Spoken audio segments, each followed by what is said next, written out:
So I'm going live. I missed last week, and I figured I'd jump on. It's beautiful outside. I'm feeling good right now.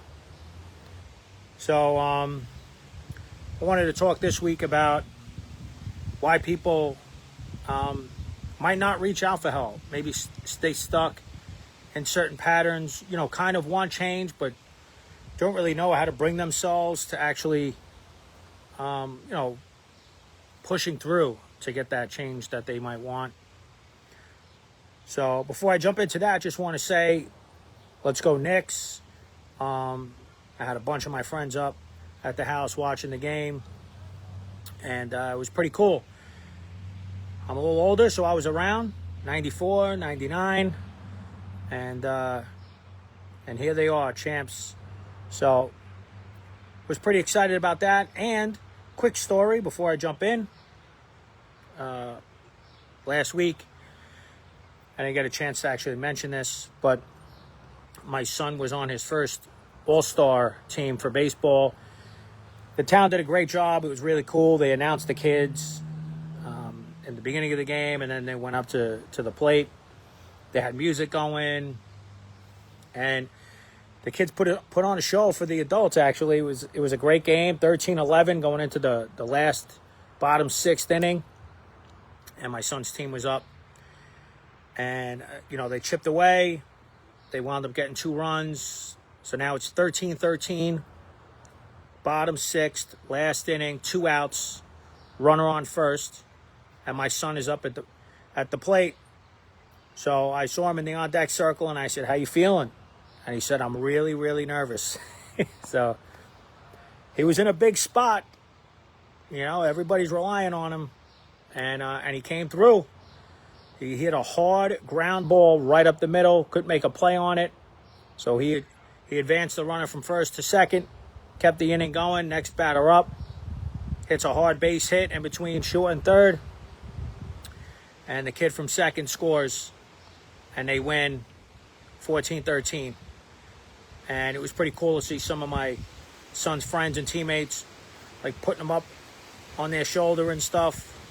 I was very excited for him, for sure. Sports has always been a big part of my life, so I love that. And something I learned along the way too is praising more than criticizing and complaining and what he don't do right or don't do well. And I also learned to be specific in terms of who he is as a person when it comes to praising him. So I could have said, "Great job, you won the game," but I learned to not really attach, the compliment or the praise to the outcome, as that possibly could lead to, some belief that mom and dad only really praise me or here for me when the outcome is good. So I just praised him for being nervous and still getting up to the plate and doing the best he could. It worked out for him, but my focus is on just the fact that he was nervous and he went up to bat. And it was also on and enjoying the moment. So I said, I like how you enjoyed being with your teammates and not giving up. You guys were down 13-11 in the last inning. So anyway, that's something I teach and work with others on. Same type of stuff without kids. It really goes a long way. So I'll dive in. So, people stay stuck. I said a little bit beforehand, but I hear this a lot. I want to be happy. I want a healthier life. I want a better marriage. I want to stop yelling and reacting with anger with my kids. Or maybe I want to slow down my drinking. Or I want to stop drinking altogether. We have this wish list of what we want, but it's never enough just to want it, If anybody has ever had to lose weight, and be disciplined with what they're putting in their body, foods, liquids. It's a lot easier to want it in your head than to, give up something, sacrifice something like a dessert or, something that could be tough for you. And that's why change is difficult. That's why some of us won't really follow through with getting the help that we need. There's also a lot of fear in it, worry about being judged, fear of, what am I going to think? What are people going to think? What are you going to think about yourself?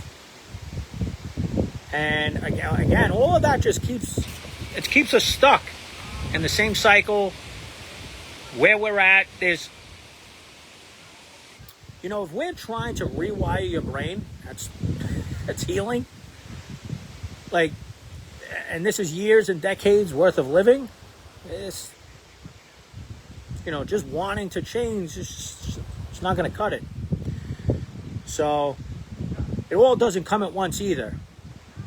But you got to take the first step, little by little, and reach out. I said, I'm really focusing on the business this summer.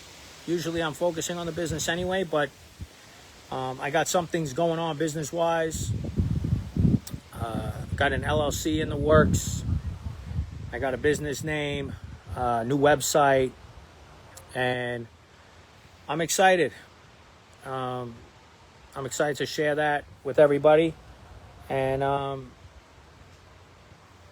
yeah, I want people to take advantage of what I have to offer.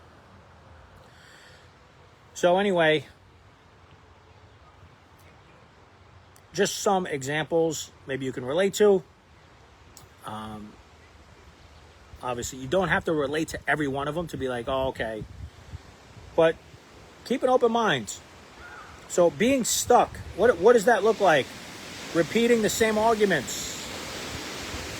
Returning to unhealthy habits. So you're trying not to, right, do a habit, and you find yourself returning to it. Maybe it's you told yourself you're going to set boundaries, and then people are upset with you when you do, so you kind of pull your boundary back. Maybe you say you're going to slow down on the drinking, and you find yourself not really being able to control it. Avoiding difficult conversations. You tell yourself, you know what, that's it. I want to connect you with my spouse. I'm done with this. The tension in the house, the back and forth. Like, no. This is good for the kids. This is healthy for all of us. And then you find yourself just really not wanting to have these conversations. Procrastinating is another way that we can stay stuck. People pleasing, I talk about that a lot. Perfectionism.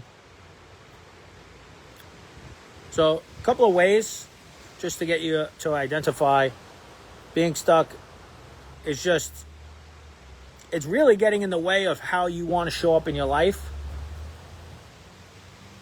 Now, I want to help you make sense of why you stay stuck.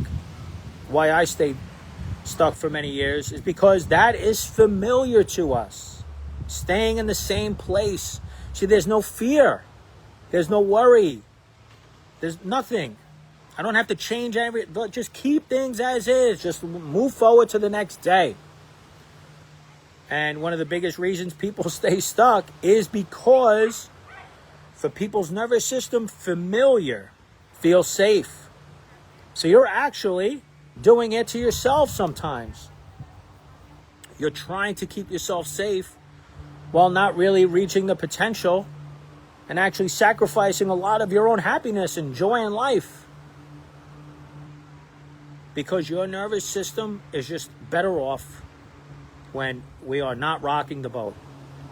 It's like, I haven't talked to my spouse about something deep in 5, 10, 15 years. I'm not going to start now. It's a lot that's going to come up, right? It could feel very overwhelming, almost like impossible. So people would say, you know what, we're just getting by. So why go through this? And, you don't have to. I just know that there is, for me, just a healthier lifestyle that can be lived if we're willing to get past those thoughts and what feels familiar. So believe it or not, our nervous system often prefers familiar pain even over unfamiliar uncertainty. Think about that for a second. Let that sink in, right? The nervous system often prefers familiar pain. It's okay with it. It learns to cope and deal with the pain rather than stepping into the unfamiliar and the uncertainty that comes with that. I mean, to me, it sounds a little insane. But that's, right? The definition of insanity is thinking things are going to change or repeating the same cycle over and over. So I've been there. I'm on my journey with it. There's no finish line. So a person procrastinates, they're perfectionists, they people please, they drink. Again, this is all ways to help our systems out. Because it just keeps us grounded, keeps us feeling safer that way. A person keeps shutting down emotionally, right? They don't want to have those tough conversations. And again, they might not consciously say, you know what I want to do right now is I want distance. I want distance from everybody. It's just because vulnerability to them, it's just, they have beliefs behind vulnerability, even within a family unit, right? There's a weakness to it. Or maybe it just feels risky. Maybe there's some trauma attached to that. And so even with a spouse, they'd rather not get vulnerable. So your nervous system, guys, it's always on. And it's always asking, is this familiar? It rarely asks, is this healthy? Is the relationship I have with my husband, with my wife, is this healthy? Is this the healthiest it could be? It's a tough question to ask ourselves. Our nervous system says, is this familiar? Is this what we're used to? So again, this is what keeps us stuck where we're at. So this is a concept I spend a lot of time helping clients understand, because sometimes we can really beat ourselves over the head by saying, why am I doing this to myself? Why am I in this relationship when, I'm not getting my needs met or anything, or I'm staying in the same cycle, or the same patterns keep repeating themselves. So every pattern, this is why working with me or getting a guide here is important, because every pattern is showing us something. Right? It's also there for a reason. Otherwise, many of us, right? If you learn people pleasing, you say, I'm just going to stop people pleasing. Why? Right? Ask, why can I not stop doing this? Right? And somebody who abuses alcohol, it's like, you know what? I think I'm just going to go easy. And then they drink. Sometimes they keep on drinking a lot. And it's like, ask why. What is happening? If it was just that easy to change, everybody would do it. We wouldn't need anybody. But it's not. We need help. And, there is no shame in asking for help. It's like, I got to reach out to this guy. Like, this guy, what does he know? Like, what's his deal with parenting and marriage? Like, what gets him, right? Or if I'm younger than you, it's like, I can't go to this guy. He's younger than me. Like, I'm the older one. I'm the wiser one. I should know better, right? Whatever reason you're telling yourself, again, going to keep you stuck. So I want to help you break through that. So what are these characteristics or patterns give us? People pleasing gives us approval. All right, we're not rocking the boat. There's an acceptance that we're getting out of it. Right? If we're people pleasing, that means we're being nice. That means people are okay with us. So that connection is there. Anger. What does anger do? Right? Oh, anger is getting me in trouble with my spouse or at work, I'm yelling at colleagues, whatever the case is, I'm yelling at my kids too much. Anger is giving your system some form of power, right? Some form of protection. That's why when you're triggered, you're not going to let go of that anger. So you want change, but it doesn't work like that. Control is another great one, right? It gives you certainty. There's no risk when you can control. Everything is safe. We're all good. Perfectionism. That's protection from shame. That's a person with a lot of shame in here. But as long as they're showing the world, right, that they are able to keep things together, not make mistakes, then they don't have to feel that shame. It's protection from criticism too. You know, if you're a perfectionist and you just keep pushing. You don't have to worry about anybody criticizing. That's another reason why perfectionism in one area, you want to change it, you don't like it, it's creating problems in your life, but you're finding it really hard to let go because you're not looking at this other area of how much it's working in your life. You know, addiction, alcoholism, it's the same deal. Gives people relief. Their system is like, whoo, finally I get to just chill out, escape reality for a minute. Numbness. Right? We don't feel confident in ourselves facing life on life's terms.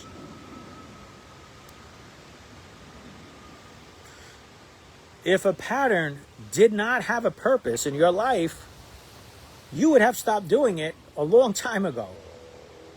Just because something serves a purpose, though, doesn't mean that it's helping you. It doesn't mean that it's healthy for you. And it doesn't mean that it is the healthiest for your family. Many patterns that protect us today are actually hurting us.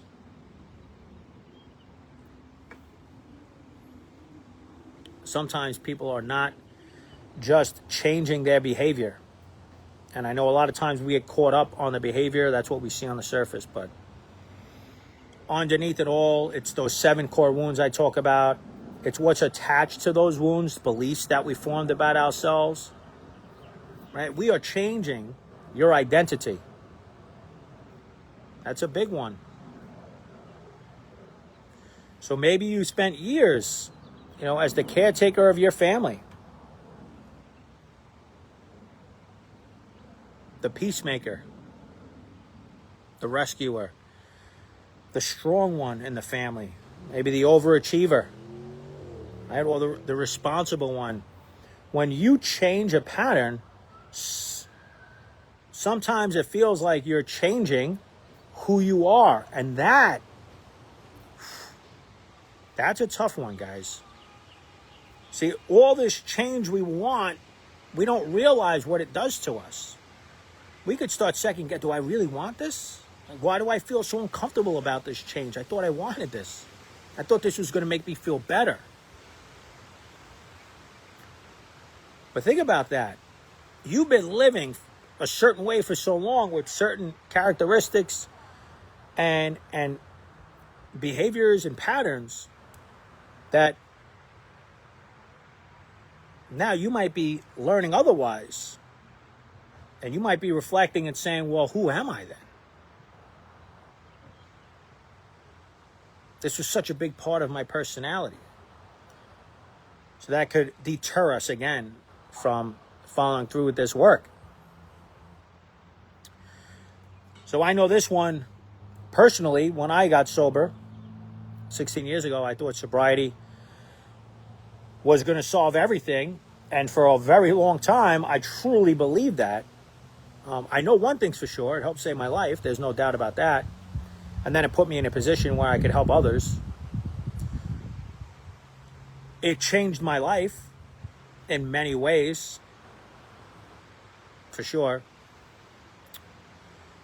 But what I learned specifically within my marriage and with how I show up as a parent, my emotional world and relational, that was where I was still struggling. So I was able to see the drinking stop. I also developed many different ways to spiritual principles and ways of living. But many survival patterns that I had, many of my parts, like my defensive part, was still very much, there. So I had my defensive part, emotional avoidance. I didn't realize how much of an avoidant I was when it came to attachment. Fear. I've talked about this before, but, it's interesting how much fear we have when we don't even realize it. And that's building an awareness around it. That just building an awareness around fear helped me started to see, wow, I have fear here. Where's this coming from? And it helps, especially when you remove everything that kind of numbs and blocks you out from feeling the fear. So, definitely I went with that, difficulty being vulnerable thing. I had beliefs tied to vulnerability. There was some worry there, some fear there, and hard to do. So I believe that I removed the coping mechanism, which is alcohol, but I still had to heal the reasons why I even needed to drink. And I want everybody to understand what I'm saying here is you all have coping mechanisms. And you don't have to, abuse alcohol to do that. There are many ways, right? A coping mechanism, a way that you have a survival pattern in your life is perfectionism or people pleasing, caretaking, overachieving, shopping, right? Overspending when you don't have the money, gambling.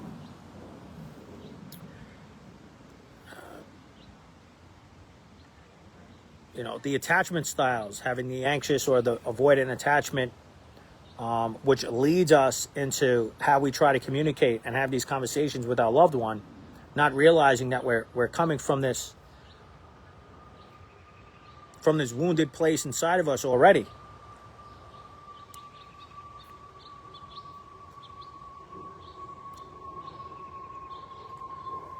So changing our behavior is the beginning of healing. Hopefully you guys are on this for the rest of your lives like I am. It is definitely a journey, and it was much needed, and it helped me see so many different areas of my life that I just did not see. I like Carl Jung's statement, we want to make the unconscious conscious, right? We don't know what we don't know. If I'm not aware of the part I'm playing in my marriage or how I show up as a dad, how am I going to know to change anything? Right? All I could just see is what's happening on the surface, what's in front of me. So, again, if you're usually reactive, irritable, annoyed, frustrated, there's more to the story than you think.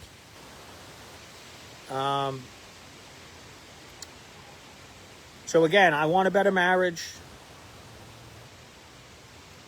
but I have to take a look at that belief of vulnerability, right? If it still feels dangerous, why does it feel still dangerous? What's blocking me off?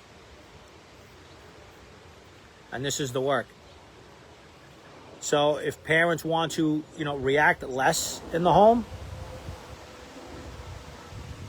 then they have to slow down enough,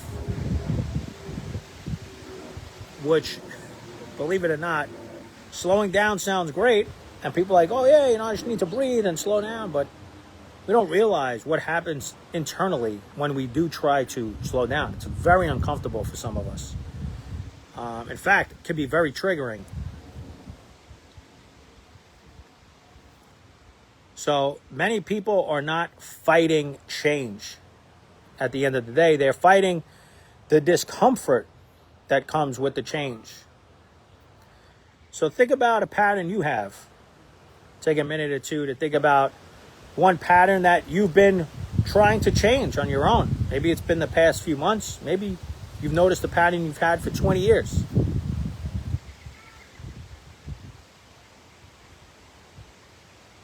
So instead of asking, how do I change this pattern? I want you to ask this: what is this pattern still doing for me? Think of the ways that this pattern is helping you. What do you think it's trying to protect you from?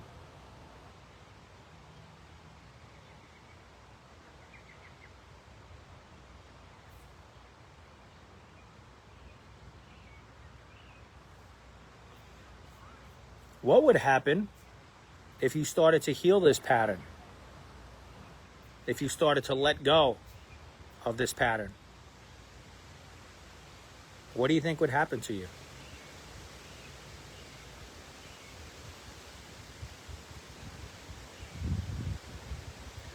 See, these questions, these reflections often tell us more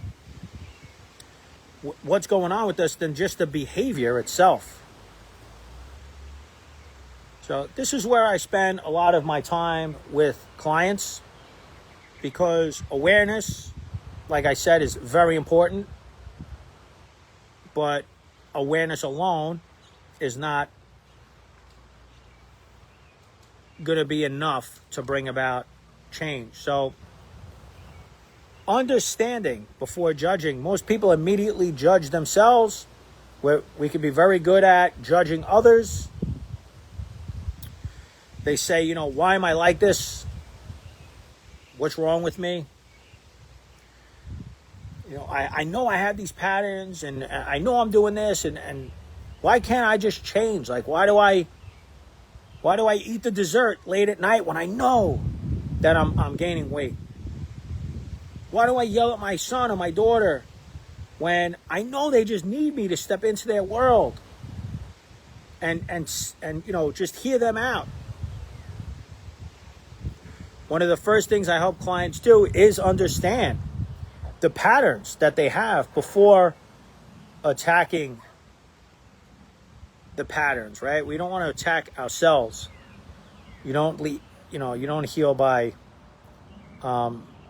declaring war on yourself. And I heard many years ago, I said, put the baseball bat down in terms of beating yourself up. Pick up a feather. Because truth is, many of us do have this inner critic. We're very harsh on ourselves. I mean, even me just talking about marriage and parenting can can bring up some stuff in people, right? Oh my goodness. He's talking about everything I'm doing. Oh man. I'm not doing a good job as a parent. This is not going good. No wonder why my spouse doesn't talk to me, right? No wonder why my spouse fill in the blank, right? Oh man, am I messing my kids up? Am I traumatizing my kids, right? We can really start going into this stuff. So it sounds like, then why would I do that? Why would I think like that? Same reasons as before. What is thinking like that doing for you? Like, what purpose is it serving in your system? Believe it or not, there is something there. Right? When you think like this about yourself, beat yourself up, what is it protecting you from?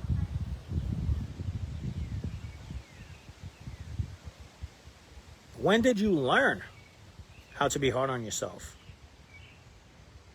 Is this something that happened recently? For a lot of us, it traces back to our younger days.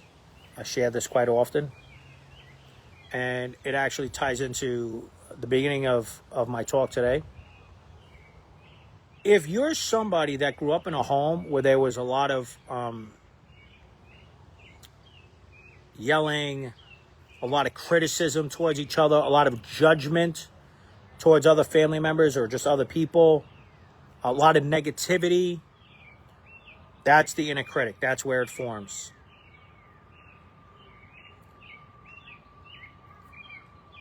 Most change requires discomfort.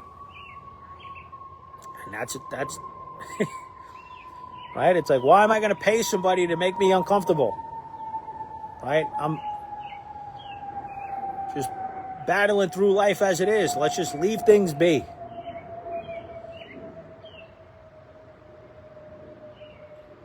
But,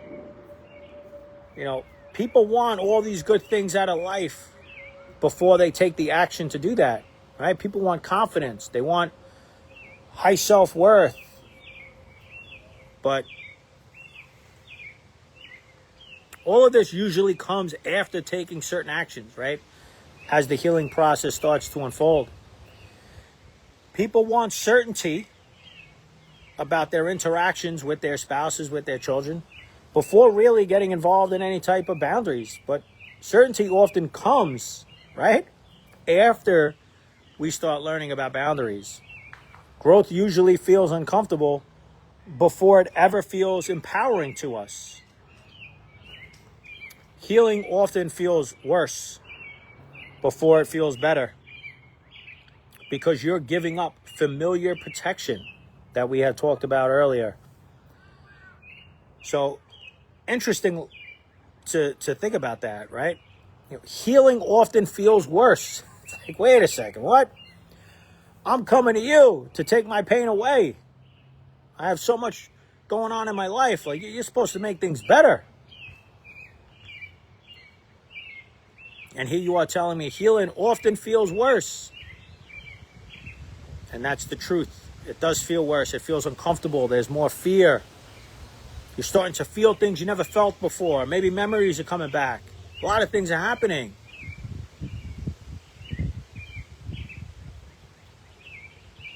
That's healing. That's getting through to the other side. That's the only way to start getting the benefits and what we want out of this process. We're stepping away from the familiar and into the unknown. More reason why we need support, why we need someone with us, going through it with us. Trying to do it on our own, we might give up on ourselves, might get overwhelmed, give up, not want to deal. So we need somebody helping us guide through as this is just, it can be tough at times. I'm saying healing is not for the weak. It's not for those that lack courage, that don't have bravery. Healing is like, I don't know. Healing to me is as tough as you can get. A lot of courage in this. So many people get caught up in that familiarity, even though their life is just stagnated. It's all right. Lost a little service there. We'll keep on moving. This is where parts, and I do talk a lot about parts work. It's fascinating work, by the way. This is where parts work really becomes powerful, right? Part of you wants change, but another part may be terrified.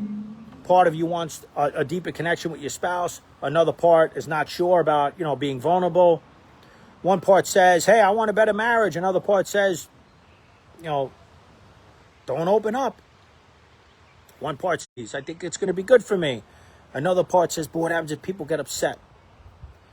One part says, I want recovery. I want sobriety. This is great. Another part says, what if I can't handle life without drinking? So the goal is never to force change. So many of us do this. I can't tell you how often we fall into this trap of trying to just like discipline and just like push ourselves into this change. The goal is to understand these parts of us Most people think healing happens through the big breakthroughs. That's what we all want. We want the big fireworks. Oh, the spiritual experiences, the spiritual awakening now. The wind is flowing through my body. I feel the breeze, it's like, the mountaintop, whatever it is you want to talk. That's not, it's not how it worked in my life and the people I've been around. That's not the way it goes. It's the small wins, right? They talk about. It's those little habits that we start to develop. Now, it's not to say that is always the case, right? I believe the founder of Alcoholics Anonymous, he had what he labeled a spiritual experience where it was that massive change going through his body. But for most of us, it's usually through small repeated actions and choices that we make. Having a difficult conversation, right? Just practicing that in our life. Setting a boundary, just again, practicing. Saying one honest thing where usually you wouldn't. You'd keep it to yourself. You'd be passive, fearful. Choosing one healthier response, maybe to your kid. You don't believe in this whole understand their emotional world. This whole connection before correction thing. How do you know it doesn't work? Try it. Work with somebody, practice. Right? Healing is through repetition. That's it. Most of us, we are so just information overload. Most of us don't need more information, right? We need building safety in our systems so that we show up in our lives on a daily basis with our spouses, with our kids, showing up for work, financial pressures, whatever it is you have going on.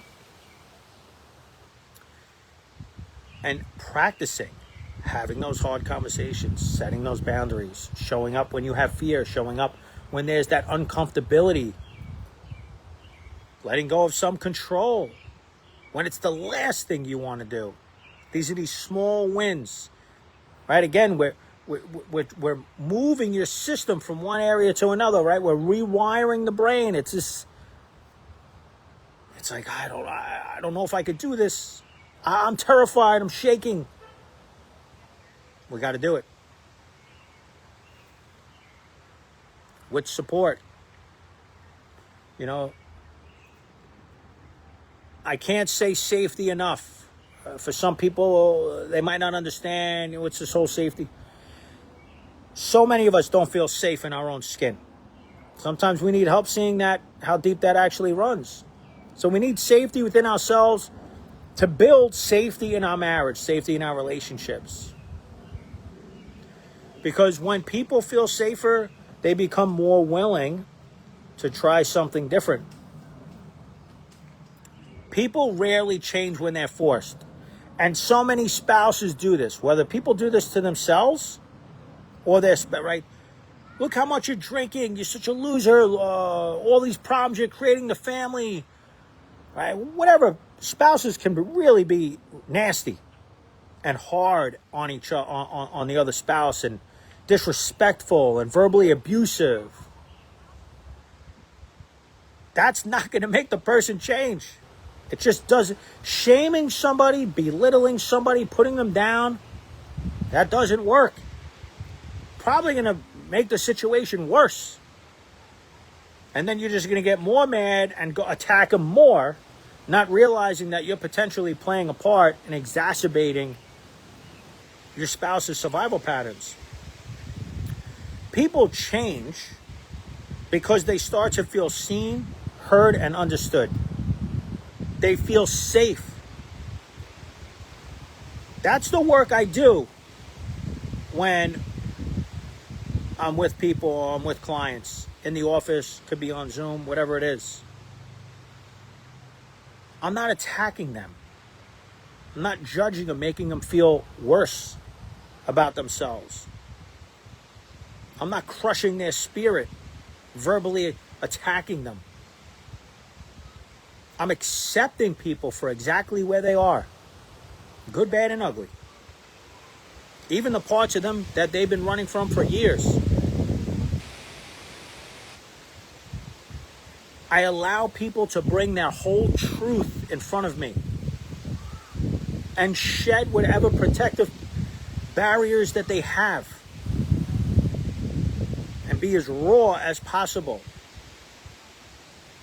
And they feel that with me. They start sharing things with me. They're like, I didn't even know I was going to share this with you. I was hoping for help in this area, and now here I am bringing up stuff that I don't know. I don't know what happened to me. It just wanted to come out. So if you're stuck in a pattern right now, I want you to hear that, there is a lot of hope. Remember, these patterns have something attached to it. So you are often stuck because some part of you learns that staying the same is familiar and safe, and that's not what we want, but we understand that. So the goal in healing is not about beating ourselves up or putting the blame on somebody else, right? Or it's not about perfectionism. It's not even coming in and saying, I just want to be a completely different person. The goal is really learning how to respond to life, how to show up differently to things that once triggered us, kept us reactive, angry, resentful, hurtful. So that's what we're looking for when it comes to change.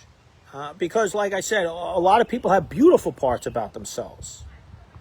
We don't need to change those and get rid of them.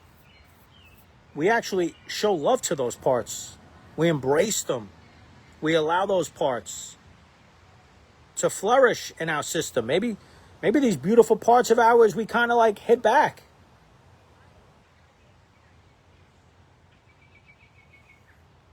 Maybe some people are very creative, and it's something that, I don't know, they got away from. Maybe some people wanted to write poetry or get involved in some kind of writing or some kind of artistry, and they just never followed through with it.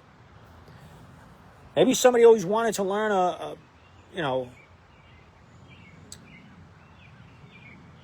an instrument.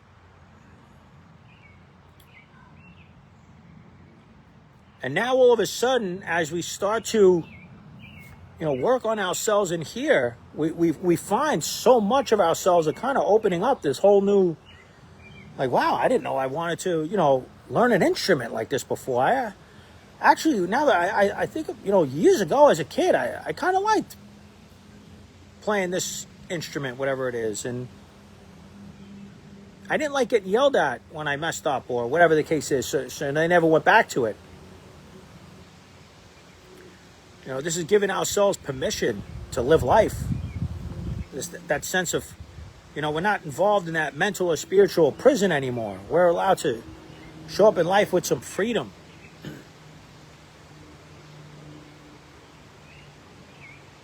All right.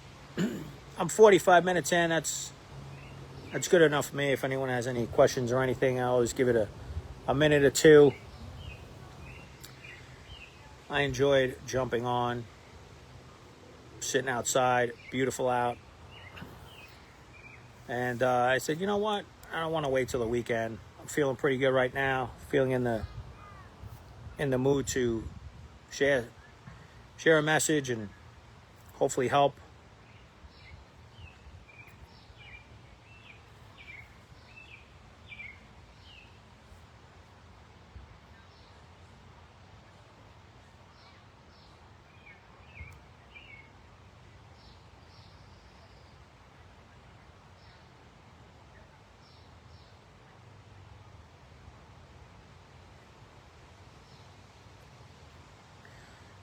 All right, I'll sign off. Listen, if any of my talks, anything is resonating with you, something you're interested in for yourself, for someone else, maybe you want to pass my information along, please do so.